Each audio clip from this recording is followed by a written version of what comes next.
എല്ലാവർക്കും എൻ്റെ നമസ്കാരം. നമ്മുടെ ശരീരം, നമ്മുടെ മനസ്സ് ഏതെല്ലാം തരത്തിൽ ടോക്സിക് ആവുന്നുണ്ട് എന്നുള്ളതിനെക്കുറിച്ച് നിങ്ങൾക്ക് എന്തെങ്കിലും ധാരണയുണ്ടോ? നമ്മുടെ മനസ്സ്, ശരീരം ടോക്സിക് ആവുന്നുണ്ട്.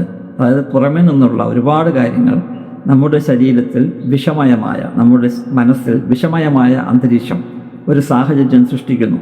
അതുകൊണ്ട് തന്നെ നമുക്ക് മാനസിക സമ്മർദ്ദവും പോലെയുള്ള വിഷയങ്ങൾ, ആങ്സൈറ്റി, ഡിപ്രഷൻ പോലെയുള്ള വളരെ എളുപ്പത്തിൽ നമ്മുടെ ശരീരത്തെയും മനസ്സിനെയും ആക്രമിക്കാനുള്ള സാഹചര്യം വരുന്നുണ്ട് എന്നുള്ളത് നിങ്ങൾക്ക് എത്ര പേർക്കറിയാം?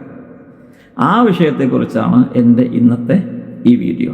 അതായത് നമ്മുടെ ശരീരം വിഷമയമാകുന്നുണ്ട്, അതിനെ എങ്ങനെ നമുക്ക് ഡീടോക്സിഫൈ ചെയ്യാം, ഈ വിഷത്തെ നമ്മുടെ മനസ്സിൽ നിന്നും ശരീരത്തിൽ നിന്നും എങ്ങനെ അകറ്റാം എന്നുള്ളതാണ് ഇന്നത്തെ ഈ വീഡിയോയുടെ ടോപ്പിക്. ഈ ഷോർട്സിൻ്റെ പൂർണ്ണരൂപമായ വീഡിയോ കാണുവാൻ ഡിസ്ക്രിപ്ഷൻ ബോക്സിലെ ലിങ്കിൽ ക്ലിക്ക് ചെയ്യുക.